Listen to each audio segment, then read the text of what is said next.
یہ گزشتہ دنوں ایک اشتہار وائرل ہوا سوشل میڈیا کے اوپر. ایک اشتہار تھا مناظرے کی تربیت کا، اور ایک جو ہے اشتہار تھا ایک امتحانی پرچہ تھا ایک دارالعلوم دیوبند جو انڈیا کا ہے، اور اس پرچے کا تھا امتحان ششماہی دارالعلوم دیوبند محاضرات علمیہ، محاضرہ رد مودودیت. یہ پرچہ تھا، یعنی یہ ٹاپک ان کو پڑھایا جاتا ہے محاضرات کے نام سے. ان کے ہاں مختلف فرقوں پر اور مختلف مذاہب پر انہوں نے ایک محاضرات کا ایک سلسلہ رکھا ہوا ہے، جس کے اندر وہ اپنے اسٹوڈنٹس کو ان سے آگاہی دیتے ہیں، جس کے اندر یہودیت ہے، عیسائیت ہے، قادیانیت ہے، تشیع ہیں،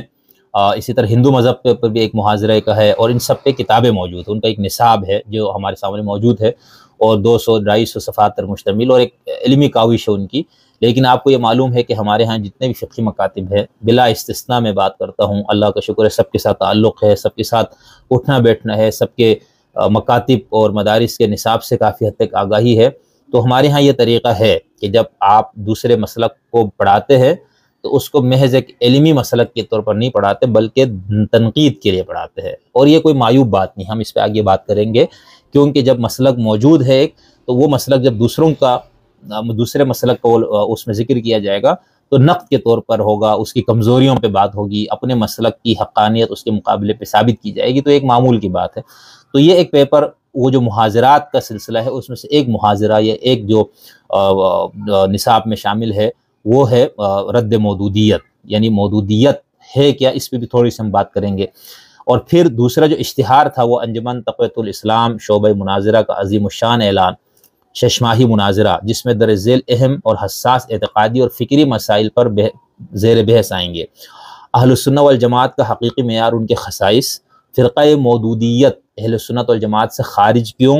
مودودی صاحب اور عقیدہ عصمت انبیاء، مودودی صاحب کا گستاخ قلم اور انبیاء کی عظمت، مودودی کا ادبی قلم اور صحابہ کی بے ادبی، مودودی صاحب کی تفہیم القرآن، تفسیر قرآن یا تحریف قرآن، مودودی صاحب کی تفسیری اہلیت اور مبلغ علم، اصطلاحات اربعہ الہ رب دین اور عبادت، اور مودودی صاحب کا اہل السنہ والجماعت سے انحراف،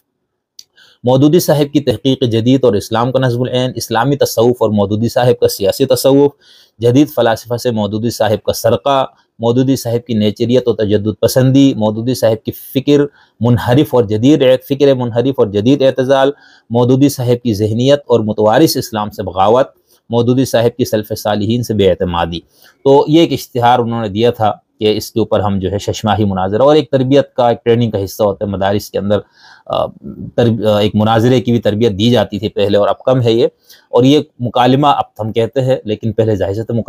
مناظرہ ہوتا تھا، یا ٹاک شوز وغیرہ کیا ہے، وہ یہی ہے، مناظرے ہی کی جدید شکل ہے. تو ایک تربیت ہوتی ہے ان کی ہاں، ایک ٹریننگ دی جاتی ہے. لیکن اس کے اندر جو موضوعات یا جن نکات کو بیان کیا گیا ہے اس کو لے کر لوگوں نے بہت ہنگامہ برپا کیا، بہت شور کیا کہ بھئی یہ کس قسم کے لوگ ہیں، یہ متعصب ہیں، یہ جو دیوبند والے خاص طور پر، حالانکہ یہ باقیوں کا چہرہ نہیں دیکھا، تو اس کو بہت زیادہ شور و غوغا کا ذریعہ بنایا گیا، اور مختلف طبقات نے اس پہ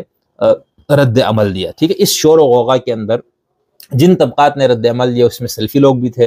اس کے اندر اہل تشیع کے لوگ بھی تھے. یعنی ایک تو وہ طبقہ ہے جو اس کو بالکل درست سمجھتے، وہ کہتے ہیں یہ ٹھیک ہے. اسی طرح مودودیت ایک گروہ ہے، ایک فرقہ ہے، ایک اہل سنت والجماعت سے منحرف ایک گروپ ہے جس پہ گرفت ہونی چاہیے، جس کی عقائد پہ بات ہونی چاہیے، وہ تو ان کا نقطۂ نظر تو واضح. میں